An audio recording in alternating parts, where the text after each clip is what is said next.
Hello बच्चों। देखिए, class 12th flamingo से प्रोज जो पोर्शन है आपका, उसमें से फर्स्ट चैप्टर अपन ने लिया था और उस पर अपन बात कर रहे थे। फर्स्ट चैप्टर है आपका दी लास्ट लेसन, और इसमें अपन ने काफ़ी सारी बातें करी थी, इसको अपन ने पढ़ा था। एक बार थोड़ा सा रिवाइज करते हैं और उसके बाद आगे की जो कहानी है उस पर अपन बढ़ते हैं। देखिए, हम देखते हैं कि लिटिल फ्रेंड, छोटा सा जो फ्रेंड है, स्कूल बॉय है, वो अ, किस तरह से स्कूल जाने में उसका मन नहीं लग रहा होता है, किस तरह से वो अ, अपना मन स्कूल जाने के लिए मुश्किल से बना पाता है। और जब वो स्कूल पहुंचता है तो वो पाता है कि आज स्कूल का जो माहौल है वो संडे मॉर्निंग के जैसा है। अ, एकदम शांत माहौल है ना। यूजुअली जब स्कूल स्टार्ट होता है तो हम पाते हैं कि बाहर तक स्कूल के शोर शराबे की आवाज़ सुनाई पड़ रही होती है, पर जब वो स्कूल पहुंचता है तो उसे ऐसा कुछ भी नहीं लगता है। और जब वो अपनी क्लासरूम में बैठता है और जब वो नोटिस करता है वहाँ पर, तो पाता है कि जो बैक बेंचेस हमेशा खाली रहा करती थी, आज उन बैक बेंचेस पर विलेज पीपल बैठे हुए हैं। क्यों बैठे हुए हैं, ये उसे पता चलता है जब एमएमएल उनसे कहता है कि this is your last lesson. ये आपका लास्ट लेसन है जो मैं आपको पढ़ाने वाला हूँ, क्योंकि बर्लिन से ऐसा ऑर्डर आया है कि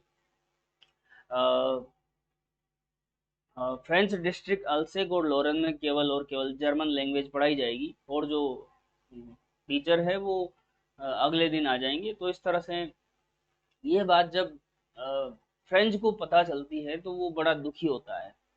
उसे वो सारी चीज़ें जो अब तक बहुत ख़राब लगती थी, उसकी पढ़ाई, यहाँ तक कि एम हैमल का जो बिहेव था उसके प्रति, वो सारी चीज़ें जो उसे अब तक बुरी लगती थी, वो एकदम से उसको अच्छी लगने लगी है। क्यों लगने लगी हैं?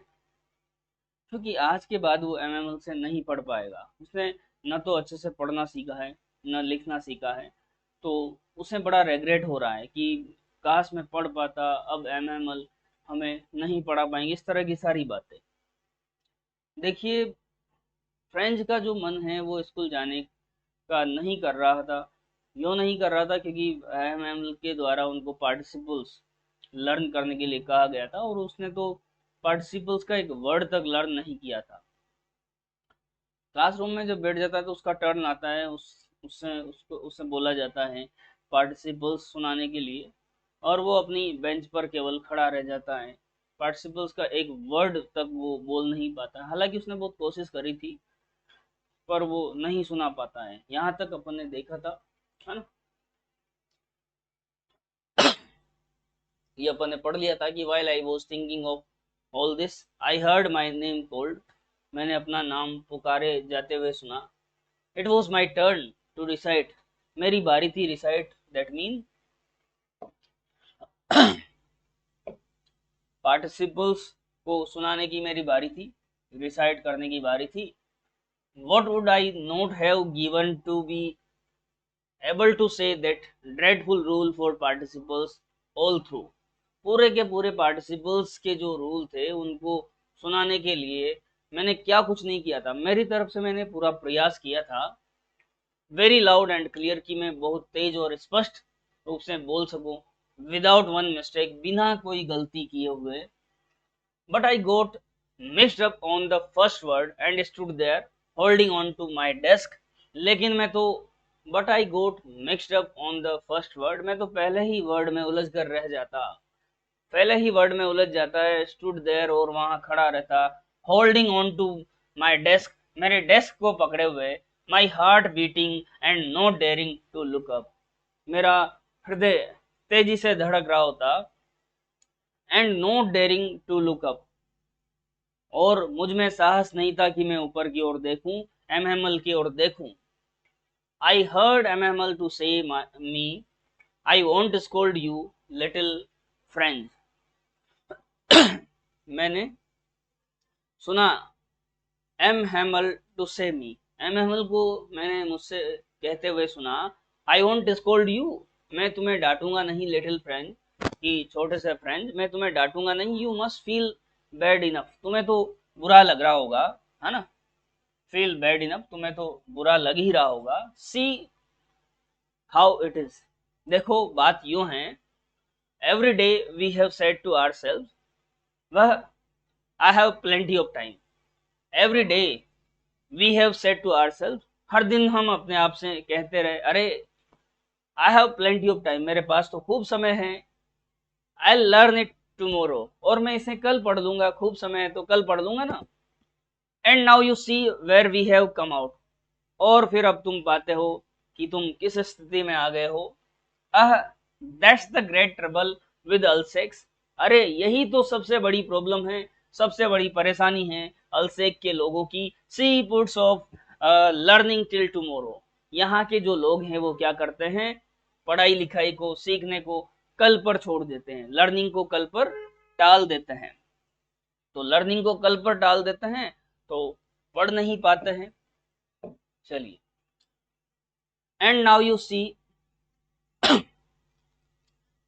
learning till tomorrow, okay, now those fellow out there will have the right to say to you how it is you pretend to be Frenchman and yet you can neither speak nor write your own language.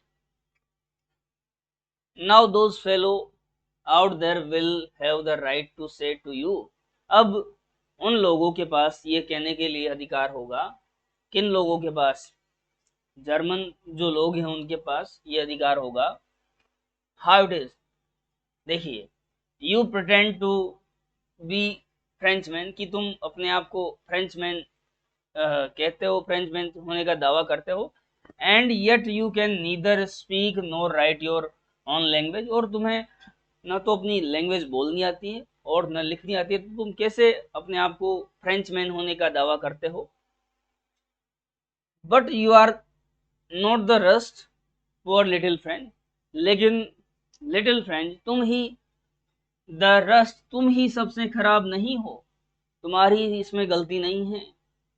We have all a great deal to reproach ourselves with, हम सबके पास ऐसे काफी सारे कारण हैं अपने आप को रिप्रोच, दैट मीन अपने आप को धिक्कारने के, अपने आप को भला बुरा कहने के लिए इस बारे में। Your parents were not anxious enough to have you learn, यहाँ तक कि तुम्हारे जो पेरेंट्स थे वो भी anxious, that mean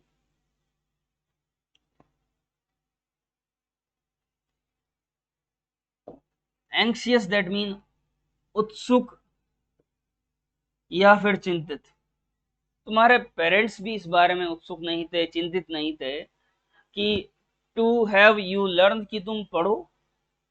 they preferred to put you to work on a farm or at the mills, उन्होंने भी प्रेफर किया, प्रेफर करना क्या होता है, प्राथमिकता देना, उन्होंने भी इस चीज को प्राथमिकता दी, इस चीज को प्रेफर किया, किस चीज को, to put you to work on a farm, कि वो तुम्हें खेतों पर काम में लगा दे, और एट मिल्स या फिर मिलों में, so as to have a little more money, ताकि और पैसा कमाया जा सके। एंड आई, और मैं भी, I have been to blame also, मैं खुद भी दोषी हूँ, क्यों दोषी हूँ, have I not often sent you to water my flowers instead of learning your lessons, क्या मैंने तुम्हें अपने फ्लावर के जो पौधे हैं उन पर पानी देने के लिए नहीं कहा, इसके बजाय कि तुम पढ़ाई लिखाई करो, तुम पढ़ाई करते, तुम अपने लेसन को पढ़ते, instead of learning your lessons, इसके अलावा तुम अपने लेसन्स को पढ़ते, क्या मैंने तुम्हें अपने फ्लावर के जो पौधे लगे हुए थे उन पर पानी देने के लिए नहीं कहा। And when I wanted to go fishing did I not just give you a holiday, और जब मुझे फिशिंग मछलियां पकड़ने जाना होता तो तब क्या मैंने तुम्हारी हॉलीडे छुट्टी ही नहीं कर दी। तो एक ही जना इसमें, एक ही व्यक्ति इसके लिए रेस्पॉन्सिबल नहीं है, सब रेस्पॉन्सिबल हैं, ऐसा एम हैमल लिटिल फ्रेंच को समझा रहे हैं। Then from one thing to another M Hamel went on to talk of the French language, saying that it was the most beautiful language uh, in the world. फिर जो M Hamel है, then from one thing to another, एक के बाद एक चीज पर बात करते हुए एम हेमल ने कहा कि French language it was the most beautiful, कि यह सबसे सुंदर लैंग्वेज है संसार की, वर्ल्ड की।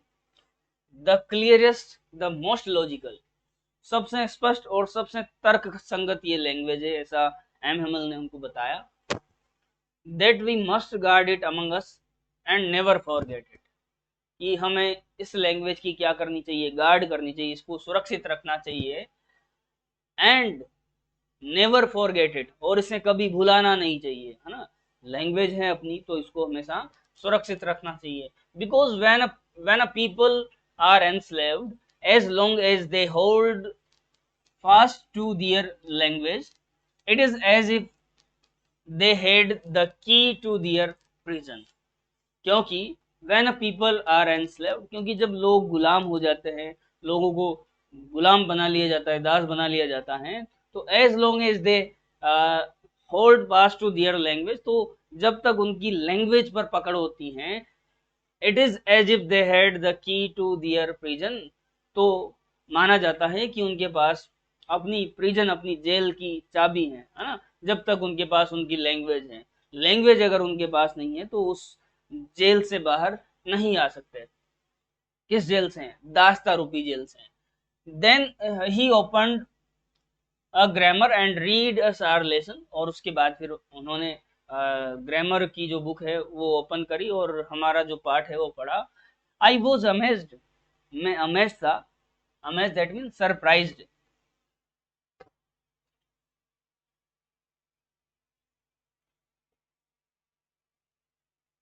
अमेज दैट मीन सरप्राइज्ड, मैं सरप्राइज था।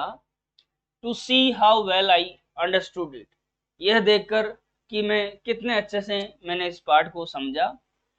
All he said seemed so easy, so easy, जो कुछ भी उन्होंने पढ़ाया, जो कुछ भी उन्होंने कहा, वो इतना आसान लगा, इतना आसान लगा जैसा पहले कभी नहीं लगता था।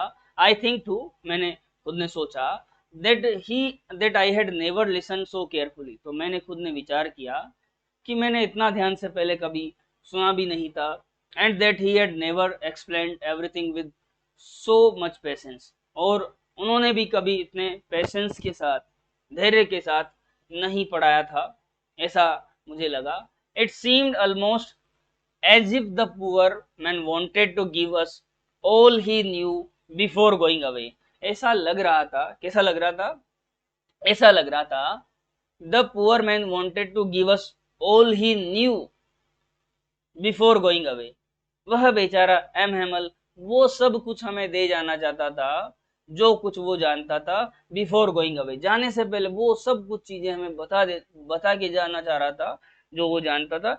And to put it all into our head at one stroke, और एक ही बार में सब कुछ हमारे दिमाग में डाल देना चाहता था। स्ट्रोक, वन स्ट्रोक मतलब एक ही बार में, है ना। After the grammar we had a lesson in writing, grammar के बाद फिर हमारा लेखन का पाठ हुआ, राइटिंग का लेसन हुआ। That day M Hamel had new copies for us, उस दिन एम हेमल हमारे लिए नई कॉपीज लाए थे, कॉपियां लाए थे। फ्रेंच अल्सेक सॉरी कॉपियां लाए थे। रिटर्न इन ब्यूटीफुल राउंड हैंड फ्रेंच अल्सेक, और उनमें सुंदर और गोल गोल फ्रेंच अल्सेक इस तरह से लिखा हुआ था। They looked like little flag floating everywhere in the school room, और वो जो फ्रेंच और अल्सेक उनमें लिखा हुआ था वो ऐसा प्रतीत होता था मानो कि वो क्लासरूम में हर जगह फ्लैग मतलब झंडे की तरह फ्लोट कर रहे हो, तैर रहे हो, उड़ रहे हो इधर उधर। Hung from the rod at the top of our desk, मानो कि वो हमारी डेस्क के टॉप पर रोड से लटके हुए हो और पूरे क्लासरूम में फ्लोट कर रहे हो इस तरह से। वह सुंदर अक्षरों में राउंड गोल गोल लिखा हुआ अल्सेक और फ्रेंड्स प्रतीत होता था। You ought to have seen how everyone set to work. You ought to have seen, आपको देखना चाहिए कि how everyone set to work, कि किस तरह हर कोई अपने काम में लगा हुआ था, and how quiet it was, और कितना एकदम शांत माहौल था. Quiet that means शांत माहौल था. The only sound was the scratching of the pens over the paper. आवाज केवल और केवल किस चीज की आ रही थी? पेपर पर पेन के स्क्रैच चलने की, पेपर पर पेन के स्क्रैच होने की, रगड़ने की, केवल ये आवाज क्लास में हो रही थी. Once some beetles flew in, एक बार तो कुछ भंवरे उड़कर क्लास में अंदर आ गए. But nobody paid any attention to them, लेकिन किसी ने उन पर ध्यान नहीं दिया. But nobody paid any attention to them. Not even the littlest ones, यहाँ तक कि छोटे बच्चों का भी उनकी तरफ ध्यान नहीं गया. Who worked right on tracing their fish hooks, जो कि मछली पकड़ने के कांटों को ट्रेस कर रहे थे, उनके चित्र बना रहे थे. As if that was French, मानो कि वह मछली पकड़ने के कांटों को ट्रेस करना भी उनके लिए फ्रेंच लैंग्वेज हो. इस तरह से वो लगे हुए थे इस चीज में. On the roof the pigeons cooed very low, और अगर छत की बात करें तो छत पर जो पिजन्स कबूतर थे वो बहुत धीमी आवाज में कूड दैट मीन गूटर गू कर रहे थे, कूड दैट मीन गूटर गू कर रहे थे. And I thought to myself, और मैंने खुद ने विचार किया, मन ही मन मैंने सोचा, will they make them sing in German even the pigeons, कि क्या वो कबूतरों को भी जर्मन लैंग्वेज में गाना सिखाएंगे? हमें तो वो जर्मन पढ़ाएंगे ही सही, क्या वो जो पिजन हैं उन्हें भी जर्मन लैंग्वेज में गाना सिखाएंगे? Whenever I looked up from my writing, I saw M. Hamel sitting motionless in his chair and gazing first at one thing, then at another. Whenever I looked up from my writing, लिखते हुए जब कभी भी मैंने ऊपर की ओर देखा तो मैंने पाया, I saw M. Hamel sitting motionless. M Hamel motionless बैठे हुए थे, बिना हलचल के, उनमें कोई हलचल नहीं थी, वो एकदम बिना हलचल के बैठे हुए थे इन चेयर, अपनी चेयर में. And gazing first at one thing then at another, एक के बाद एक चीज को गेज कर रहे थे. गेज दैट मीन टकटकी लगा कर देखना, है ना.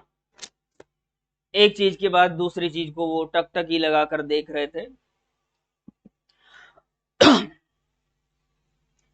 As if he wanted to fix in his mind just how everything looked in that little school room.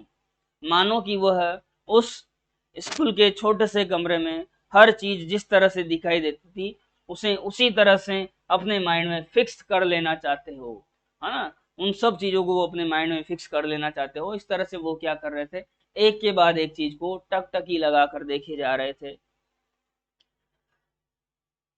Fancy, for 40 years he had been there in the same place. Fancy, fancy that mean यहाँ पर आपका होगा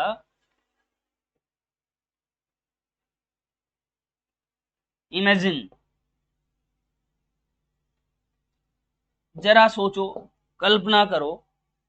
For 40 years he had been there in the same place, कि 40 वर्षों से वो यहीं इसी जगह पर रहे. With his garden outside the window, खिड़की से बाहर उनका garden. And his class in front of him, और उसके जस्ट सामने वही उनका क्लासरूम. जस्ट लाइक दैट, हमेशा से ऐसा ही. कैसा?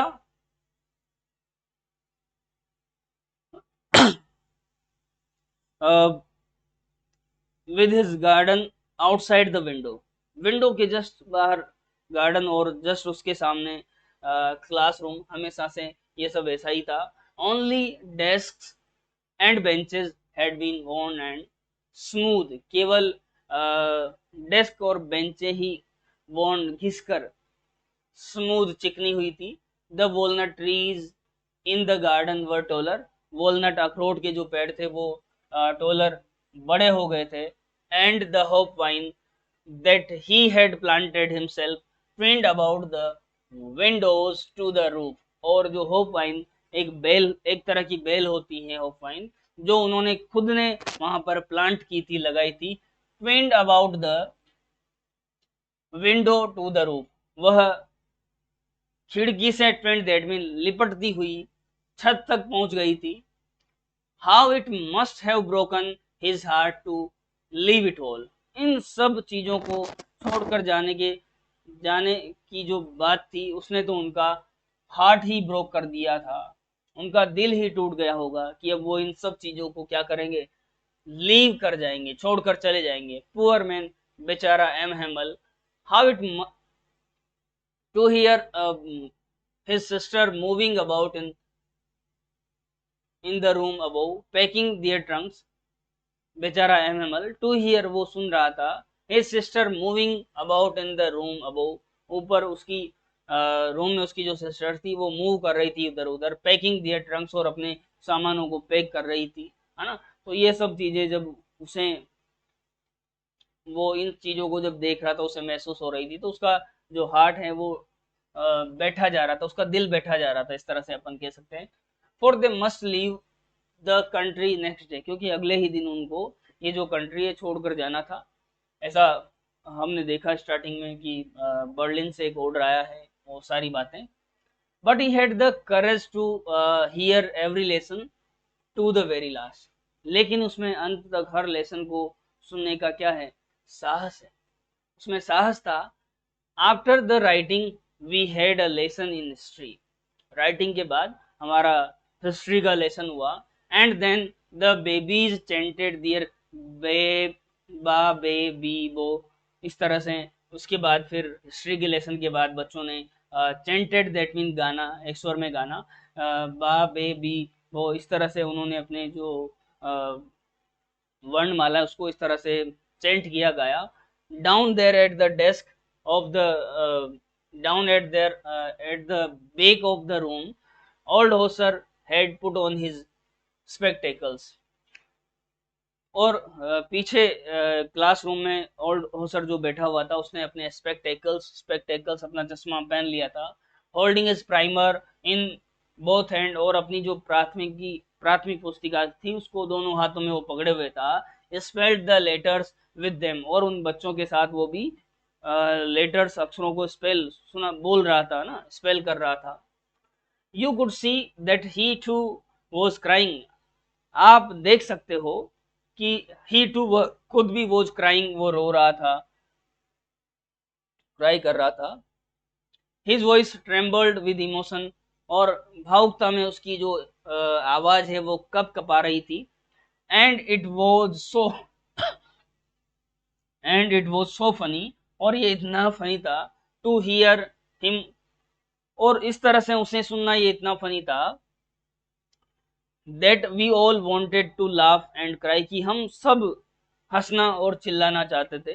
क्या चीज, कि ओल्ड होसर वहां पर बैठा हुआ था, वो बच्चों के साथ लेटर्स को बोल रहा था, और भावनाओं में, इमोशंस में उसकी आवाज कब कपा रही थी, वो रो रहा था। ये सारी चीजें इस तरह से थी कि उन्हें बड़ी फनी लग रही थी बच्चों को, और वो सब हंसना और चिल्लाना चाहते थे। Ah, how well I remember it that last lesson, अरे मुझे कितने अच्छे से ये लास्ट लेसन रिमेम्बर, याद रहा, कितने अच्छे से मैंने इसको याद रखा।